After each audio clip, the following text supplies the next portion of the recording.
আগামীকালের দৈনিক রাশিফল নিয়ে বিস্তারিত আলোচনা করব 12টি রাশির ভালো এবং মন্দ নিয়ে। এটা অতি পরিচিত প্রোগ্রাম। প্রত্যেকটা দিন আমি দৈনিক রাশিফল নিয়ে আলোচনা করি আপনাদের অ্যালার্ট করার জন্য। আগামীকাল 17 ফেব্রুয়ারি মঙ্গলবার, অমাবস্যা তিথি, ধনিষ্ঠা নক্ষত্র, পরিগ যোগ ও জন্মরাশি মকর। এবার 12টি রাশিকে নিয়ে বিস্তারিত আলোচনা করব। কোন কোন দিক থেকে ভালো, কোন কোন দিক থেকে খারাপ, সবটাই বোঝানোর চেষ্টা করব। তাই সঙ্গে থাকার অনুরোধ রইল। 2টো রাশির জাতক জাতিকাদের প্রাপ্তিযোগে ভাগ্য বদলাতে পারে। 4 রাশির জাতক জাতিকাদের শুভ কোনো খবর আসতে পারে। আর 6 রাশি সাবধান থাকতে হবে। অবশ্যই আলোচনা করব। শেষ পর্যন্ত দেখলে অনেক কিছু জানতে পারবেন রাহুকাল, শুভ সময় এবং লাকি নাম্বার। তার আগে আমার সাথে কিভাবে যোগাযোগ করবেন সেই বিষয়টা একটু বলে নিই। নমস্কার, জয় মা কামাখ্যা, জয় মা তারা। যারা ভীষণভাবে বিপদে আছেন, বহু জায়গায় গিয়ে ঠকেছেন, কারণ ঠকারই সময় এখন। চতুর্দিকে সব অ্যাস্ট্রোলজি, তান্ত্রিক আদৌ আপনার কতটা হেল্প করতে পারবে সেটাও একটা সন্দেহের ব্যাপার হয়ে যায়। তাই আমি বলব সঠিক জায়গা যাওয়ার চেষ্টা করুন, তবেই কিন্তু এর থেকে বেরোতে পারবেন।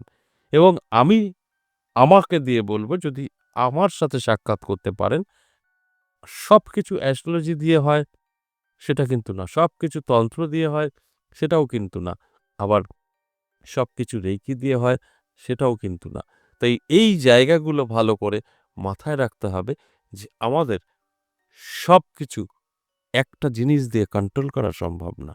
তাই আমি চ্যালেঞ্জ করে বলতে পারি, আপনার যত বড় সমস্যা হোক না কেন, আমার সাথে একবার হলেও যোগাযোগ করেন। কারণ আমি নিজে মাইন্ড ট্রেনার, রেকি ট্রেনার, তান্ত্রিক এবং অ্যাস্ট্রোলজি। যেটা আপনার প্রয়োজন ঠিক সেইভাবেই আপনাকে কিন্তু হেল্প করা হবে। অর্থাৎ আমাদের মতন যারা আছে, হেল্প ছাড়া কিছু বলা সম্ভব না। মানে আপনার জীবনের পরিবর্তন আমরা কিন্তু করে দিতে পারবো না। পরিবর্তন করার রাস্তা বলে দিতে পারবো। অর্থাৎ আপনি নিজে না চেষ্টা করলে সম্ভব নয় আপনার ভাগ্য বদলানো। আপনি চেষ্টা করলেই সম্ভব। কিন্তু আপনি কিভাবে চেষ্টা করবেন? আপনার তো জানা নেই। এই কাজটাই আমাদের। আমরা জানানোর চেষ্টা করি যে এটা করুন, ওটা করুন। বাস এইভাবেই পরস্পর হয়ে আসছে আমাদের ভাগ্যের পরিবর্তন। অবশ্যই আমি আলোচনা বিস্তারিত করব। তবে শুধু একটা কথাই বলব, যদি প্রয়োজন থাকে অফলাইন বা অনলাইন যোগাযোগ করার জন্য একটি নাম্বার আমাদের দেওয়া আছে 62। সবসময় কলটা রিসিভ হয়। আপনি কল করে নামটা লিখে দেবেন এবং বিস্তারিত আমার সাথে কিভাবে সাক্ষাৎ করবেন জেনে নেবেন। তবে আপনার পার্সোনাল কোনো কিছু জানতে চাইলে সময় নষ্ট করবেন। কারণ যারা ফোনটা রিসিভ করে তারা কোনো তান্ত্রিক অ্যাস্ট্রোলজি নয়। তাদের কাজ হচ্ছে আপনার সাথে আমার কানেকশন করে দেওয়া। তাই এই ভুলটা করে সময় নষ্ট করবেন না। আপনার যা প্রশ্ন আছে আপনি কাগজে লিখে রাখুন।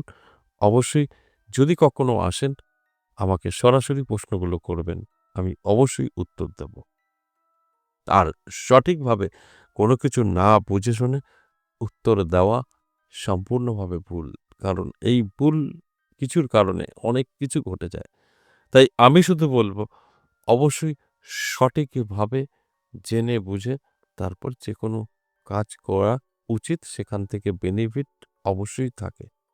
এবার আসুন এক এক করে সেই রাশিগুলো নিয়ে আলোচনা করি।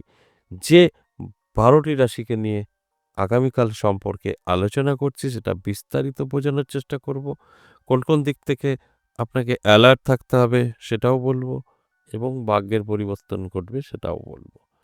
তাই সঙ্গে থাকুন। আমি এক এক করে রাশি ধরে বলবো। মেষ রাশির জাতক জাতিকাদের যথেষ্ট ভালো সময় থাকবে। প্রাপ্তিযোগে ভাগ্য বদলাতে পারে। নানা দিক থেকে অর্থ এসে হাতে ধরা দিতে পারে। এর জন্য আপনাকে অ্যালার্ট থাকতে হবে। আপনি অ্যালার্ট থাকলে সবটাই বুঝতে পারবেন। বৃষ রাশির জাতক জাতিকাদের ব্যবসায় ক্ষতি। আপনার ব্যবসা আছে, অবশ্যই ব্যবসায় ক্ষতি হতে পারে, মন্দা হতে পারে, অর্থ অবশ্যই কিছু নষ্ট হতে পারে। এটা অবশ্যই একটি নেগেটিভ আলোচনা। তাই একটু অ্যালার্ট থাকুন। এটাকে আপনি নিজেই কন্ট্রোল করতে পারবেন। মিথুন রাশির জাতক জাতিকাদের যথেষ্ট শুভ সময় থাকবে। নানাভাবে কিন্তু আর্থিক উন্নতি হবে চোখে পড়ার মতো। তাই অ্যালার্ট থাকুন। দেখবেন কোনো শুভ খবর পেতে পারেন, যে খবর আপনার ভাগ্য বদলে দিতে পারে। তাই অ্যালার্ট করার জন্যই আমার এই আলোচনা। অ্যালার্ট থাকুন, চোখ কান খোলা রাখুন। এবং কর্কট রাশির জাতক জাতিকাদের বলবো বন্ধু-বান্ধবী থেকে সতর্ক থাকুন। আপনার ক্ষতির সম্ভাবনা খুব কাছের কারোর কাছ থেকেই। আপনার কর্মে ব্যাঘাত ঘটানো, আর্থিক ক্ষতির সম্ভাবনা এগুলো কিন্তু লক্ষ্য করা যাবে। তাই অ্যালার্ট করাটাই আমার কাজ এবং শুনে কথা চলার কাজটাই আপনার কাজ। তাই অবশ্যই অ্যালার্ট থাকুন, চোখ কান খোলা রাখুন। দেখবেন অনেকটাই বুঝতে পারবেন। এরপর সিংহ রাশি, সিংহ রাশির জাতক জাতিকাদের যথেষ্ট ভালো সময় থাকছে। নানাভাবে আর্থিক উন্নতি কিন্তু হবে সিংহ রাশিরই জাতক জাতিকাদের। এর জন্য চোখ কান খোলা রাখুন, অ্যালার্ট থাকুন। দেখবেন আমার কথাটা সম্পূর্ণভাবে আপনি মিলিয়ে নিতে পারবেন। আর যদি আপনার মতো করে চলেন তাহলে কিন্তু সুযোগ তো আসবে, আপনার জীবনে পরিবর্তন ততটা নাও আসতে পারে। কন্যা রাশির জাতক জাতিকাদের বলবো সাবধান থাকুন। আপনার কিন্তু ছোটখাটো চোট লাগা, আঘাত লাগা, অ্যাক্সিডেন্ট এই ঘটনাগুলো আপনার সঙ্গে ঘটতে পারে। তাই অ্যালার্ট থাকলে এটাকে সম্পূর্ণভাবে আপনি কন্ট্রোল করতে পারবেন। তাই অবশ্যই চোখ কান খোলা রাখুন। দেখবেন আপনি নিজেই বুঝতে পারবেন। তুলা রাশির জাতক জাতিকাদের কিন্তু যথেষ্ট শুভ সময় থাকবে। নানাভাবে কিন্তু আপনার সুযোগ সুবিধা আসবে এবং সকলের কাছেই প্রিয় হয়ে উঠতে পারবেন। এর জন্য অ্যালার্ট থাকতে হবে, চোখ কান খোলা রাখতে হবে, পরিশ্রম করতে হবে, চেষ্টা করতে হবে। তবে গিয়ে কিন্তু এর ফলাফল আপনার জীবনে আসতে পারে। এরপর বৃশ্চিক রাশি। বৃশ্চিক রাশির জাতক জাতিকাদের অবশ্যই বলবো কিছুটা অ্যালার্ট আপনাকে থাকতে হবেই। তা না হলে আপনি কিন্তু অনেক কিছু হারাতে পারেন। অর্থাৎ সম্পর্কে ফাটল ধরতে পারে এবং আর্থিক দিক থেকে পিছিয়ে পড়তে পারেন। এই সম্পর্কটা অবশ্যই টিকিয়ে রাখতে গেলে একটু অ্যালার্ট থাকা প্রয়োজন আছে। তবেই কিন্তু আমার কথাগুলো আপনি মিলিয়ে নিতে পারবেন। ধনুরাশির জাতক জাতিকাদের আমি অনেকটাই সাবধান থাকতে বলবো। যদি ধনুরাশির জাতক জাতিকারা একটু সাবধান থাকতে পারে তাহলে কিন্তু ভাগ্য বদলানোর একটা চান্স আছে। শুভ সময় কিন্তু তৈরি হয়েছে। তবে ততটাই নেগেটিভ কিন্তু ফল দেবে। তাই অ্যালার্ট করার জন্যই আমার আলোচনা। মকর রাশির জাতক জাতিকাদের জন্য বলবো ভীষণ শুভ। তবে এই শুভটা ধরে রাখা কিন্তু একটা চ্যালেঞ্জের বিষয়। তাই আমি মিশ্রিতভাবে বলবো যে আপনার ভাগ্যের পরিবর্তন কিন্তু হঠাৎ করেই ঘটে যেতে পারে। তবে অ্যালার্ট থাকুন, দেখবেন কিছু না কিছু বুঝতে পারবেন যে কোনো না কোনো দিক থেকে আপনি বড় সাপোর্ট পাচ্ছেন। এরপর কুম্ভ রাশি।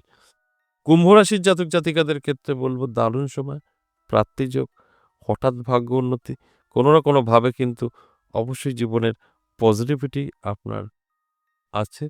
আর পজিটিভিটি এপ্লাই করলে আপনি কিন্তু ভীষণ হ্যাপি। তাই অ্যালার্ট করাটাই আমার কাজ। অ্যালার্ট থাকুন, চোখ কান খোলা রাখুন। সর্বশেষ মীন রাশি। মীন রাশির জাতক জাতিকাদেরও কিন্তু শুভ সময়। নানাভাবে আপনার কাছে অর্থ এসে ধরা দেবে। যে অর্থ আপনার ভাগ্য বদলে দেবে। তাই অ্যালার্ট করাটাই আমার কাজ। অ্যালার্ট থাকুন, চোখ কান খোলা রাখুন। দেখুন আপনার জীবনের পরিবর্তন কতটা আসে। এই আলোচনাগুলো সম্পূর্ণ এভারেজ এবং সর্বজনীন। এখানে কারোর ব্যক্তিগত জন্মছক বা হস্তরেখা বিচার বিশ্লেষণ করে আলোচনা করা হয়নি। এবার আসুন আগামীকালের রাহুকাল অশুভ সময়। দুপুর 2:42 থেকে বিকেল 4:08 সময়টা রাহুকাল। এছাড়া সারাটা দিন শুভ। এবার আসুন লাকি নাম্বার। বেশ কিছু জাতক জাতিকাদের এই অশুভ সময়, শুভ সময় এবং লাকি নাম্বার কাজে আসে। তাই আগামীকালের লাকি নাম্বার 8, 6, 4 এবং 9 এটা সকলের জন্যই প্রযোজ্য। আশা করি বুঝতে পেরেছেন। যদি সঠিকভাবে এই আপনার এই লাকি নাম্বার এবং শুভ সময় এবং অশুভ সময় মেইনটেইন করে যদি আপনি চলতে পারেন তাহলে দেখবেন একটু পরিবর্তন অবশ্যই আসবে। আজ এ পর্যন্তই। আবারও আসবো নেক্সট ভিডিও নিয়ে। ততক্ষণ ভালো থাকুন।